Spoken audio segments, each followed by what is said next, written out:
he's thinking. You know, there's a saying, if the tail's in the air, the brain's on holiday.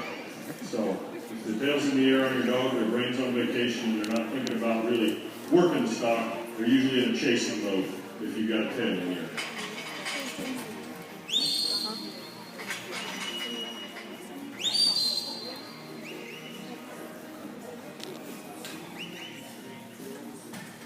Right there you see a lot of natural gathering or just grouping instinct of the dogs.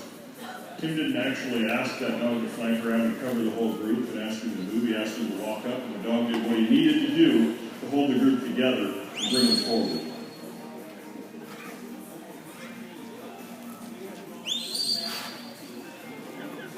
There again, you see a lot of confidence on the head, which you need to look for. In my experience, it's easier to have strong head dogs, and if they heel, it's a bonus. But if you have a dog that only wants to heel, they're just pushing the cattle in whatever direction, and that's not what you want. Strong head dogs want to direct the movement of the cattle, and that's the most important thing, to keep the cattle calm and go in the direction you want.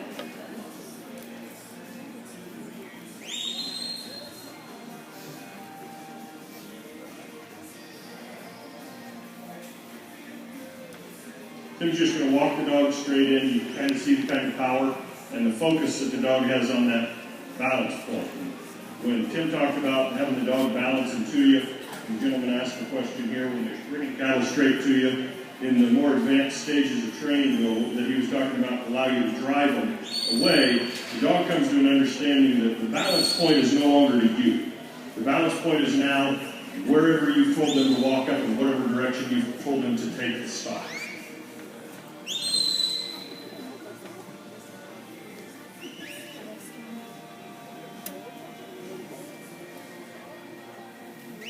So again, you saw how that dog went to balance on Tim, and he slowed himself down and gave the cattle time to think and time to turn. I'm sure everybody here knows who's been around cattle. Cattle aren't notoriously fast thinkers, and so you've got to give them time to think and to turn if they're going to for the dog. A lot of times you have to leave it up to the dog to tell whether or not that calf is actually going to turn, or if he's going to try to run over the dog. And that's a trust thing that you have to build with your dog when you're working them, that you give them that ability to take care of the situation and bite a nose if they need to, or if they want to give it time. A lot of times the dogs are actually better at reading that situation than we are. So if you've got a good dog and have the training on him and can trust him, you're better off just letting him make up his mind how much pressure is going to be needed to move that cow.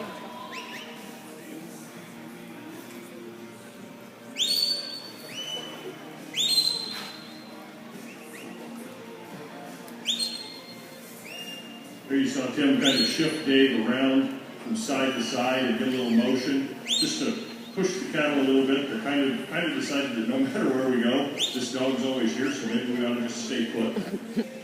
And just a little shift there to get them moving.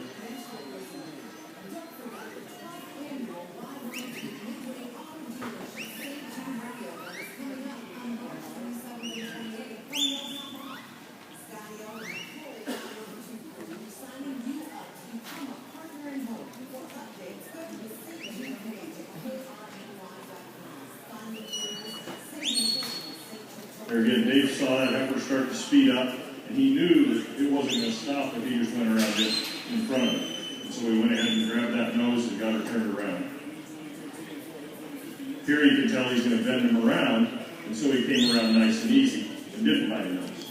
That's where that dog read those two situations. Tim didn't tell that dog to do one thing or the other. The dog read the situation and acted appropriately for the cattle.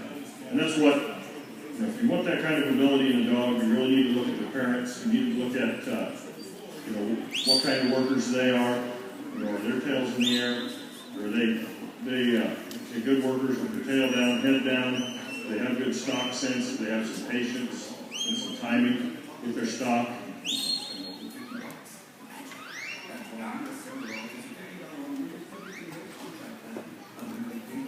I think Dave actually did something that Tim didn't ask him to do. He came around in front of that pin. He's trying to send him the other direction. But Dave decided that they were more on a driving mode there. But he wasn't ready to put him in a pin.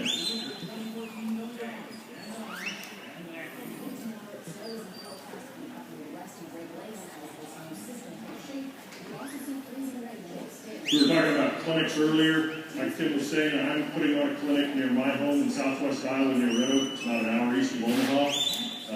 Eddie Merritt, who's just out here with the second dog, he and Kelly Pop with the Outback Stock Dog Association, they're kind of located in western and southwest Nebraska. They're going to put on a clinic, I think he said March 1st at Curtis, Nebraska. You can find all that stuff. The National Catalog Association website is nationalcatalog.com. And on that website, it's got all the information about national finals at Steamboat in June. It has a listing of every trial that National Catalog Association sponsors around the country. We've got trials coming up from Tennessee to California in the next few months. And we run trials year-round. And then we also have all the clinics, any upcoming clinics we have listed on there too. We've got the phone numbers of all the directors, which would